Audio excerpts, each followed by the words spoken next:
रक्षाबंधन हा दिवस मला असं वाटतं की भाऊ बहिणीसाठी आहेच, पण त्याबरोबरच प्रत्येक माणसासाठी आहे जो जो एकमेकांचं रक्षण करते, एकमेकांचं प्रेम व्यक्त करतं आणि जे नेहमी एकत्र असतात, रक्षा करतात असं म्हणतात. रक्षाबंधन म्हणजे एकमेकांची रक्षा करतात. त्याचे रक्षाबंधन आहे. आम्ही बरेच रक्षाबंधनच्या आधीच एकमेकांना रील सेंड करत होतो की ₹150 देगा.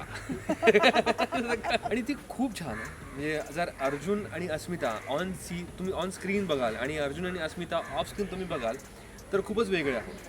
आम्ही खूप मस्ती करतो, एकमेकांची खूप खेचतो. मी नेहमी प्रयत्न करतो की मी काहीतरी करावं आणि ती रागवावी. सो माझे नेहमी प्रयत्न असतात की मी काहीतरी मस्ती करतो आणि मग ती म्हणते, चल हे बघा ना काय करतो.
नमस्कार, मी स्मिता मिलिंद चव्हाण. सेलिब्रिटी प्रमोटर्समध्ये आपल्या सगळ्यांचं स्वागत आहे. तुझं माझं जमेना आणि तुझ्या वाचून कर्मेल असं काहीसं नातं म्हणजे आपल्या बहीण भावाचं नातं असतं. तर आता आपला रक्षाबंधन येतो, तर रक्षाबंधनचा तुम्हाला सगळ्यांना पहिला खूप साऱ्या शुभेच्छा. आणि आता सगळ्यांची लाडकी मालिका म्हणजे ठरलं तर मत यामधील अमित दादा म्हणजेच अमित भानुशाली आणि तुमचा सगळ्यांचा लाडका अर्जुन याच्याशी आपण गप्पा मारणार आहोत. हाय दादा, कसा आहेस? मी मस्त, तू कशी आहेस? मी पण छान, मस्त. तर आता आपला सण म्हणूया आपण, तो येतोय म्हणजे रक्षाबंधन येते. काय सांगशील त्याच्याबद्दल? किती एक्सायटेड आहेस? एक्साइटमेंट असतेच, कारण तो दिवस भाऊ बहिणीसाठी खूप स्पेशल असतो. एक भाऊ बहिणीचं नातं आहे जे खूप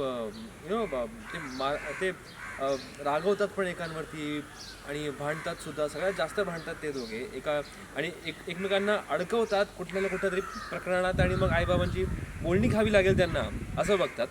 सो खूप गमतीशीर नातं आणि खूप प्रेमळ नातं असतं भाऊ आणि बहिणीचं.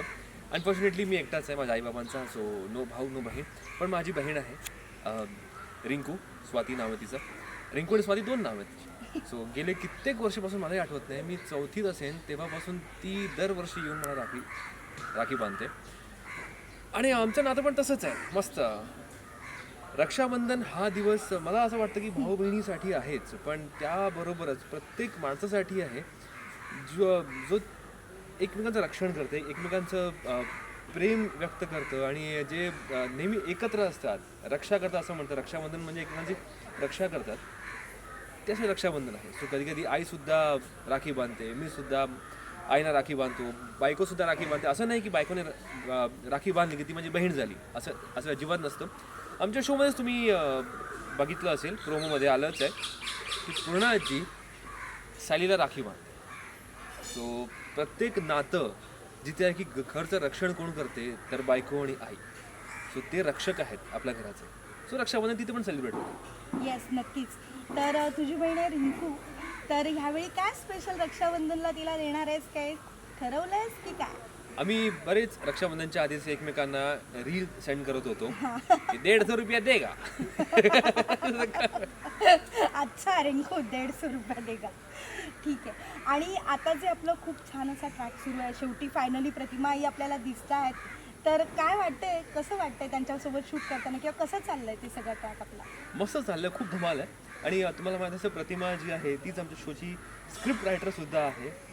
सो खूप धमाल येते आणि खूप असं छान बाळ बनून राहावं लागतं, कारण ते लिहितात ना स्क्रिप्ट, ते चांगलं चांगलं लिहावं. पण खरंच ती खूप छान आहे, खूप सिनियर आहे. सो तिच्याकडनं खूप शिकायलासुद्धा मिळतं. मी खूप चंचल आहे, मी असं पॅपी असतो, मस्ती करत असतो, ते शांत असतात असे. सो त्यांना बघून कळतं की नाही आपल्याला असंच राहावं लागेल, असंच आपल्याला बिहेव करायला हवं. सो खूप काही शिकण्यासारखं आहे आणि त्या सिनियर असल्यामुळे ना त्या कधी कधी मला खूप चांगल्या गोष्टी पण सांगतात की मी असं नाही असं कर छान होईल. सो तेही सुद्धा खूप धमाल असते आमचं. येस.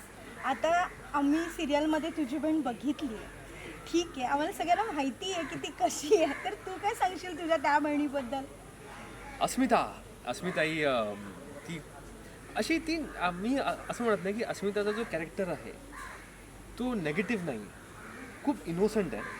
कारण जी माणसं इनोसंट असतात ना ते जे दुसरी माणसं असतात ते त्यांना इन्फ्लुअन्स जेव्हा करतात ते त्यांच्यात मिक्स होऊन जातात. सो ती तशी आहे आणि ती खूप छान आहे. म्हणजे जर अर्जुन आणि अस्मिता तुम्ही ऑन स्क्रीन बघाल आणि अर्जुन आणि अस्मिता ऑफ स्क्रीन तुम्ही बघाल तर खूपच वेगळे आहोत. आम्ही खूप मस्ती करतो, एकमेकांची खूप खेचतो. मी नेहमी प्रयत्न करतो की मी काहीतरी करावं आणि ती रागवावी. सो माझे नेहमी प्रयत्न असतात की मी काहीतरी मस्ती करतो आणि मग ती चल हे बघा ना काय करतो. अच्छा, म्हणजे इथे अशी खूप छान अशी भावबंडांची अशी भांडणं चालू हो. असतात. तर एखादा असा तुझा रक्षाबंधनचा किस्सा की तुला खूप असं शेड्यूल आहे आपलं, नाही बिझी शेड्यूल असतं सगळं शूटमधलं, आणि त्यावेळी ते कसं मॅनेज करतो शूट आणि हे असं आपलं रक्षाबंधन असेल किंवा बहिणी काय रागवते, कधी रागवली आहे किंवा असं काही झालंय का? नाही, ती खूप समजूतदार आहे. ती कधीच रागावली नाही आहे माझ्यावर. एकदा रागवली होती लहानपणी, मी अभ्यास करायचो नाही जो म्हणून ती खूप रागवली होती. त्याशिवाय राखीसाठी रक्षाबंधन सेलिब्रेट करण्यासाठी तिने कधीच मला असं म्हणतो ना आपण की रागून बसले माझ्यावर असं अजिबात नाही. तिला माहिती आहे माझं शूटिंगचं शेड्यूल आहे तो खूपच टायडी असतो, मला सुट्टी मिळत नाही, काम जास्त असतं. सो जर रक्षाबंधन एखाद्या वर्षी रक्षाबंधन जर पुढे मागे झाली तर ती रात्री येते शूटिंग संपल्यावरती आणि त्यानंतर मी सेलिब्रेट करतो. येस. आणि आता घरात असे आपले खूप सगळे सण असे जवळ येतात, तर रक्षाबंधन हे सुद्धा जवळ येणार आहे, तर काय असं प्लॅनिंग केलंस का तू की ह्या सणासाठी काही असं स्पेशल करायचं आहे ह्यावेळी, असं काही आपल्याला प्लॅन करायचं आहे असं? हो, म्हणजे प्लॅनिंग तर खूप असतं. एकच माझ्या डोक्यात असतं की जेव्हा बहीण येते घरी, म्हणजे आता तिचं पण लग्न झालं आहे, 2 मुली आहेत तिला, मोठी झाली ते दोन्ही मुली. सो तिला पण खूप कमी वेळ मिळतो. सो जेव्हा केव्हा वर्षातनं 1-2दा ती येते घरी तेव्हा माझं एकच प्रयत्न असतं की तिला तिला कम्प्लिटली त्रास द्यायचा. असं अजिबात सोडायचं नाही की तू आरामात बस, नाही, तिला कम्प्लीट त्रास द्यायचा आणि तिला इरिटेट करून ठेवायचं की तिला लक्षात यायला पाहिजे की लहानपणी तुम्हाला असंच इरिटेट करायची, बस तू आता. हो, पण खूप प्रेम असतं, खूप मजा येते. ती येते घरी तेव्हा आई पदार्थ खूप बनवते वेगवेगळे. ती आता येणार आहे, तो आत्तापासूनच आईचं सुरू झालं की ती आली ना आपण हे बनवूया, ती आली ना आपण हे बनवूया. म्हणलं हो, सगळं बनव, खाणारा मीच आहे. येस.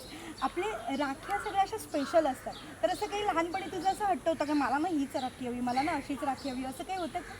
मला लहानपणापासूनच मला ते मोठ्या राखड्या आवडतात. ते काही मुलांना असं मोठं करतात ते मोठं.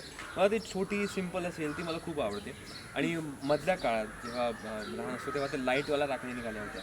So त्याची खूप आवड होती की नाही मला ती लाईटवाली राखी हवी आहे, लाईटवाली राखी हवी. एकदा मी स्वतःच खरेदी केली, हे घे बांध, ही पण बांध मला. येस येस, नक्कीच. आणि तू आता रसिका प्रेक्षकांना जाता जाता काय सांगशील? आपला रक्षाबंधन हा स्पेशल असा सण आहे, त्याच्याबद्दल आपल्या सिरियलबद्दल. आमचा शो आता खूप चांगल्या स्टोरीवरती आहे, जिथे प्रतिमाची वाट बघत होते सगळी प्रतिमा आली आहे. आणि प्रतिमा आली आहे त्यासोबतच प्रियासुद्धा आली आहे, प्रिया तन्वीसुद्धा आली आहे घरात. सो अर्जुनची तशीच तंतरलेली असते, तिच्याशी नीट पण वागायचं आहे, बायकोलाही सांभाळायचं आहे. सो एका ठिकाणी इमोशनल आहे तर एका ठिकाणी जरा हलकं फुलकं कॉमेडीसुद्धा आहे. सो लोकांना ते खूप आवडते. आणि रक्षाबंधन हा सण जो असतो हा खूप स्पेशल असतो, जो कोणी तुमची रक्षा करतो. असंच नाही की बाहेर जे काही काय म्हणतो आपण ते प्रॉब्लेम्स आले तुमच्या आयुष्यात त्यांनी तुमचं रक्षण हो असं नाही, पण तुम्हाला मेंटली पण आणि इमोशनली पण जे रक्षण करते त्यासाठी रक्षाबंधन हा एक सण आहे. So don't limit this festival की भाऊ आणि बहीणसाठीच असेल, नाही, प्रत्येक माणूस जो तुमच्यासाठी प्रिय आहे, ज्याचं तुम्ही रक्षण करता की जो तुमची रक्षण करतो, जो तुम्हाला इमोशनली सपोर्ट देतो, त्या प्रत्येकासाठी हा सण आहे. सो मज्जा करा आणि रक्षाबंधनच्या खूप खूप शुभेच्छा तुम्हाला. आणि बघत राहा झालं तर मग स्टार प्रवाहावरती सोमवार ते शनिवार रात्री 8:30 वाजता. Yes, thank you so much. Thank you.